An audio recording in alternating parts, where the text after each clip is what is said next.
Everyone, कैसे हैं friends. आशा करते हैं कि आप लोग अच्छे होंगे। तो रेलवे के इतिहास में या हमारे इतिहास में ऐसा पहली बार हो जा रहा है कि एक साल में इतनी सारी वैकेंसियां हैं और ऐसा इसके पहले कभी नहीं हुआ है। और यदि आप चाहते हैं सिलेक्शन चाहते हैं तो आज की वीडियो आप कंप्लीट देखिए। और यदि आप चाहते ही नहीं आपका सिलेक्शन हो तब तो आपके लिए वीडियो बिल्कुल नहीं बना रहा हूँ। ये उन लोगों के लिए बनाना रहा हूँ जिनको आपको 2025 में एकदम सिलेक्शन लेना है, माँ बाप के सपने को पूरा करना है। वही लोग आज की वीडियो को देखें, शुरू से लेकर लास्ट तक देखिएगा। एक एक चीज़ मैं आपका एक एक टॉपिक क्लियर करवाने वाला हूँ। क्यों 2025 आपके लिए बहुत ज़्यादा इंपॉर्टेंट है, क्यों मैं बार बार ये बातें बोल रहा हूँ कि 2025 जो साल आया है रेलवे के इतिहास में सबसे ज़्यादा वैकेंसी जो है इसी साल आपको देखने को मिलेगी। सबसे ज़्यादा आपको परीक्षा इसी साल देखने को मिलेगी। इसके पहले जो 2018 में भी हुआ था ना, तभी भी इतनी ज़्यादा वैकेंसी और इतनी ज़्यादा आपको एग्जाम देखने को नहीं मिले थे। वहाँ पे सब कुछ अलग अलग चल रहा था, अलग अलग ईयर में चल रहा था। यहाँ पे सब कुछ 2025 में सोचिए सब कुछ चल रहा है और हम आपको सिलेक्शन चाहिए तो आप पूरी वीडियो को देखिएगा। देखिए आज की वीडियो जो है इस सिलेक्शन चाहते हो तो आपके लिए पूरी चार्ट है और इसमें एक एक चीज़ मैं आपको टॉपिक वाइज समझा दूंगा। और इस चीज़ों को अगर सीख गए ना तो आपका 2025 में निश्चित तौर पे सिलेक्शन एकदम गारंटी के साथ हो जाएगा और माँ बाप के सपने को आप निश्चित तौर पे पूरा करेंगे। देखिए 2025 में आपके कौन कौन से एग्जाम होने वाले हो सारा एक बार थोड़ा देख लीजिए। अब आरआरबी एनटीपीसी का CBT-1 आपका अप्रैल 2025 में प्रस्तावित है और ग्रेजुएशन लेवल का, और आरआरबी एनटीपीसी CBT-1 का ही एग्जाम आपका 12th लेवल का जून में प्रस्तावित है। तो सोचिए ये भी एग्जाम आपका 2025 में ही होने वाला है। और इसके लिए जीके मैथ रीजनिंग पढ़ना कितना इंपॉर्टेंट है ये आपको ही पता है, क्योंकि इसकी कटाप जो है वो ज़्यादा जाएगी और सब लड़के जुटे हुए, सब लड़के अच्छे से पढ़ाई कर रहे हैं। तो आपको भी निश्चित तौर पे एक सारी चीज़ मैं बताऊंगा, बस थोड़ा देख लीजिए कौन कौन सा आपके एग्जाम आने वाले हैं। उसके बाद आरआरबी ELP और जेई का CBT-2 पड़ा हुआ है, इसका भी एग्जाम आपको इसी साल देखने को मिलेगा। ग्रुप डी में जो आपकी भर्ती आई हुई है 32,438, उसका भी एग्जाम आपको बहुत जल्दी आपको मतलब 2025 में ही लास्ट में आपको ग्रुप डी का भी एग्जाम आपको होता हुआ दिखाई निश्चित तौर पे देने वाला है। उसके बाद ALP की जनवरी में नई भर्ती आने वाली है।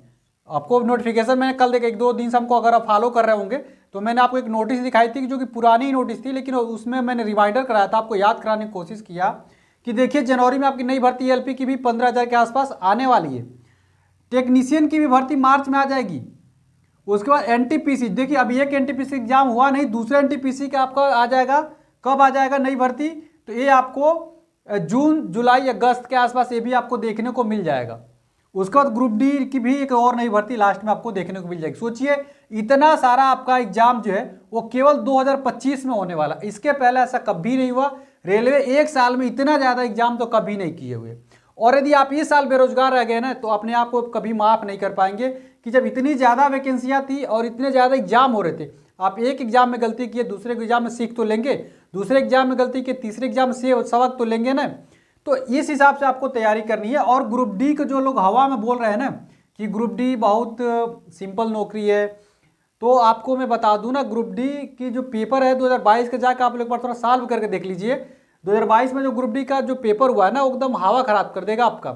जो आप लोग तैयारी कर रहे हैं ना मेरी अच्छी है, ग्रुप डी की कोई लेवल नहीं है, लेवल जाकर देखिए ग्रुप डी में ही लेवल आपका चेक हो जाएगा। तो पढ़ना कैसे है वो सारी चीज़ें मैं बताना चाहता हूँ। तो इतने सारे आपके तो एग्जाम होने वाले केवल 2025 में। अब यदि चाहते हैं आपका इस एग्जाम में सिलेक्शन हो तो इसको पूरा आप एक बार समझ लीजिए, अच्छे से देख लीजिए। निश्चित तौर पे इसको देखने के बाद आपका कंप्लीट सिलेक्शन होने तक आपका सब कुछ इसमें बता रहा हूँ। सबसे पहले आपको क्या करना है, आप किसी भी एग्जाम की यदि तैयारी करना चाहते हो तो पहले आप सिलेक्ट कर लीजिए, उसके बाद उसका सिलेबस कंप्लीट कर लीजिए। जैसे आरआरबी एनटीपीसी है, CBT उसको होना है, उसका मैथ रीजनिंग होने वाला है, ठीक है।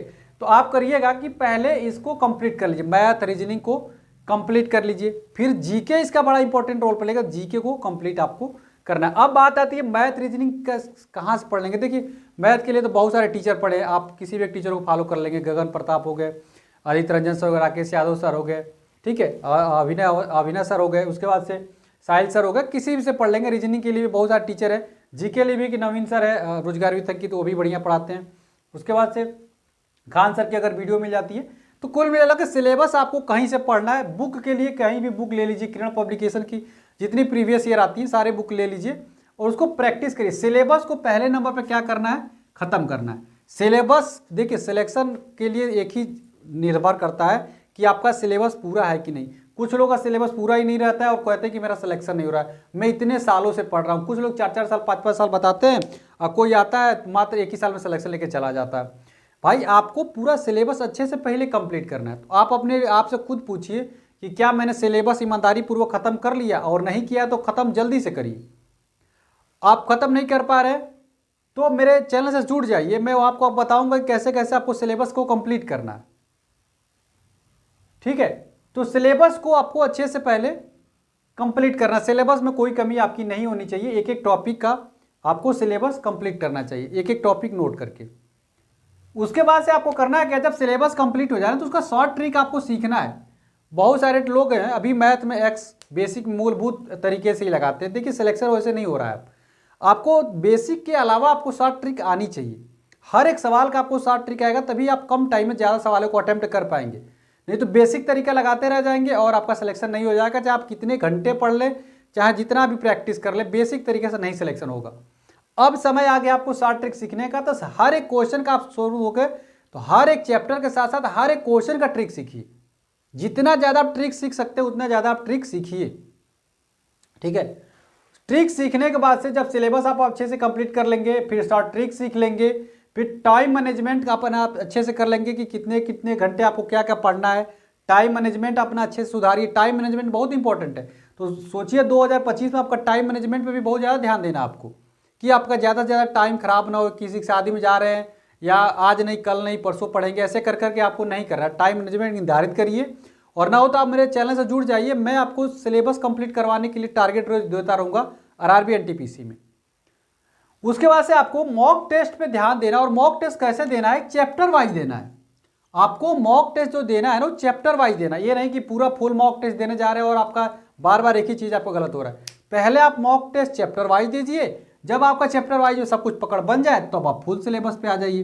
तब फुल क्या करिए आप लोग मॉक टेस्ट दिया करिए। उसके बाद से आप लोग रिवीजन छोड़ना नहीं है, रिवीजन बहुत ज़्यादा मात्रा में आपको करते रहना है। सिलेक्शन के लिए ये 3-4 चीज़ें बहुत ज़रूरी हैं कि आप सिलेबस अच्छे से कंप्लीट कर लें, उसका साथ ट्रिक सीख लें, उसके बाद रिवीजन करते रहें, मॉक टेस्ट देते रहें, और टाइम मैनेजमेंट आपको अच्छे से पता होना चाहिए। ठीक है, उसके बाद से आपको पर डे कम से कम 8 घंटा तो पढ़ाई करना ही है। 2025 में आपको ठान लीजिए, कसम खा लीजिए कि हमको 8 घंटा से कम पढ़ाई नहीं करना। देखिए आप 8 घंटा नहीं पढ़ेंगे ना, दूसरा कोई 8 घंटा पढ़ के सिलेक्शन ले लेगा। आप सोचिए कट ऑफ कितनी हाई जा रही है। एसएससी सीजीएल में देख लीजिए, अभी यहाँ पे देखेंगे रेलवे में भी अब प्रॉपर अभी आंसर की आया है। जब रिजल्ट आना शुरू होगा तो किसकी कट ऑफ देखेंगे, काफ़ी हाई चला जाएगा। पिछले एनटीपीसी में देख लीजिए तो कट ऑफ हाई जाएगा। इसके लिए आपको पर डे कसम खाना अपने आपको से कि 8 घंटा से कम आपको पढ़ाई नहीं करना है। 8 घंटा पढ़ाई करना है, पर डे आपको 8 घंटा से पढ़ाई करना ही करना है, चाहे कुछ भी हो जाए। 8 घंटा से कम पढ़ाई मत करिए। अगर आप 8 घंटा से कम पढ़ेंगे, दूसरा कोई पढ़ के सिलेक्शन ले जाएगा, फिर आप यही कहते रह जाओगे कि यार मेरा नहीं हुआ। और देखिए ऐसा साल फिर रिपीट नहीं होगा, फिर पता नहीं राजनीति में कब क्या ऐसा भूचाल आ जाए, कब कैलेंडर को फेल कर दिया जाए, कुछ भी हो सकता है। तो अब 2025 जो है आपको कसम खा के रखना है कि मुझे 1 साल भरपूर मेहनत करना है, फिर लाइफ जिंदगी में कुछ भी हो तो बात की बात। उसके बाद से आपको क्या करना है, छठे नंबर पे, ये बड़ा इंपॉर्टेंट है। इसको हो सके तो आपको घर मतलब आप हो सके तो अपने घर से थोड़ा दूरी पे जाकर रह रहे हो, या कहीं हॉस्टल में रह लीजिए, या किसी अपने दोस्त के घर चले जाइए। दोस्त के यहाँ चले जाइए, घर नहीं जाना है किसी, अपने घर छोड़ के दूसरे घर क्यों जाना है तो घर से दूर रहिए। थोड़ा घर से दूर रहेंगे तो ज़्यादा अच्छा ही रहेगा, पढ़ाई में आपको पूरा पर टाइम मिलेगा। लाइब्रेरी वगैरह ज्वाइन कर लीजिए। लाइब्रेरी में लड़कियों से थोड़ा दूर रहा करिए, और लड़कियों से भी रिक्वेस्ट है कि आप लोग लाइब्रेरी में थोड़ा शांति माहौल बनाए रखिए। क्योंकि मैं भी एक बार लाइब्रेरी में पढ़ रहा था तो वहाँ पे बहुत लड़कियाँ डिस्टर्ब करती थी। तो आप लड़के और लड़की जो भी लाइब्रेरी में हो, शांति से अपना पढ़ाई करिए। उसके बाद से हो सके तो प्यार से आपको 1 साल दूर रहना है। ये बहुत बड़ी बात है, ये मेरे कहने से आप करने वाले नहीं हैं, ये तो आप अपने मन से ही करेंगे। घर से दूर मेरे कहने पे जा सकते हैं, लेकिन प्यार वाली जो बात आती है ये आप अपने डिसाइड करेंगे। तो लेकिन मेरा ही मानना है कि जिसको तुम चाहते हो और जिससे तुम चाहते हो कि उससे प्रॉपर शादी हो, तो पहले तुम्हारा नौकरी होना जरूरी है। देखो कितना भी तुम्हारा प्यार रहेगा ना, और तुम अच्छे सेलेक्ट नहीं रहोगे, तो लड़कियां हमेशा बेस्ट ऑप्शन चुनती है। अगर तुम बेस्ट रहो तो तुमसे शादी, अगर तुम बेस्ट नहीं रहे तो माँ बाप जिसे शादी करेंगी। तो लड़कियां हमेशा बेस्ट ही ऑप्शन चुनती है। तो बेस्ट ऑप्शन के लिए पहले भाई 1 साल थोड़ा दूरी बनाकर सिलेक्शन पालो, फिर उसी से आराम से शादी कर लेना। स्ट्रेस नहीं लेना है। अब अगला इंपॉर्टेंट क्या है कि स्ट्रेस नहीं लेना है।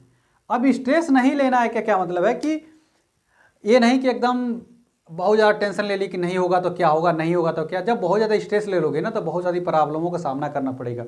कभी भी आपको स्ट्रेस नहीं लेना, एक प्रोसेस है, आप इस प्रोसेस को फॉलो करना है। जैसे एग्जाम क्या एक प्रोसेस है, उस प्रोसेस को आप फॉलो करते रहिए। CBT 1 होगा, फिर CBT 2 में लग जाइए, CBT 2 के बाद से DB होगा, DB में लग जाइए। एक प्रोसेस को फॉलो करना है, न कि स्ट्रेस लेना है, ठीक है। उसके बाद से निगेटिव फ्रेंड से दूर रहना। जो फ्रेंड बार बार बोलता है यार बहुत ज़िंदगी कठिन है, यार नहीं होगा, यार सरकार ऐसा कर रही है, सरकार वैसा कर रही है।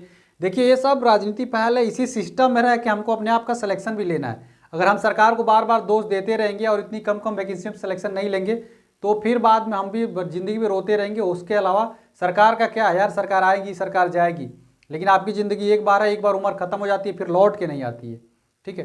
तो चलिए आशा करते हैं इन सारी चीज़ों को अगर आप एक बार फॉलो कर लेते हैं तो किसी का बाप की में हिम्मत नहीं है कि आपका सिलेक्शन रोक सके, इतना फॉलो कर लेते हैं। तो चलिए आशा करते हैं 2025 की मेरी फर्स्ट वीडियो थी जो कि आप लोगों के लिए मोटिवेशन के रूप में काम करेगी। वीडियो अच्छी लगी हो और आप हमसे सहमत हो तो वीडियो को जरूर लाइक करिएगा, चैनल को सब्सक्राइब कर लीजिएगा, बेल बटन को भी दबा लीजिएगा और व्हाट्सएप ग्रुप हमारे साथ जुड़ के पढ़ाई करने के लिए आप मेरे व्हाट्सएप ग्रुप से जुड़ जाइए। टेलीग्राम चैनल पे फ्री में PDF बहुत ज़्यादा पड़ी हुई है, तो आप फ्री में पढ़ाई करना चाहते हैं तो टेलीग्राम चैनल से भी जुड़ जाइए। मिलते अगली वीडियो में फ्रेंड्स, तब तक के लिए फ्रेंड्स जय हिंद।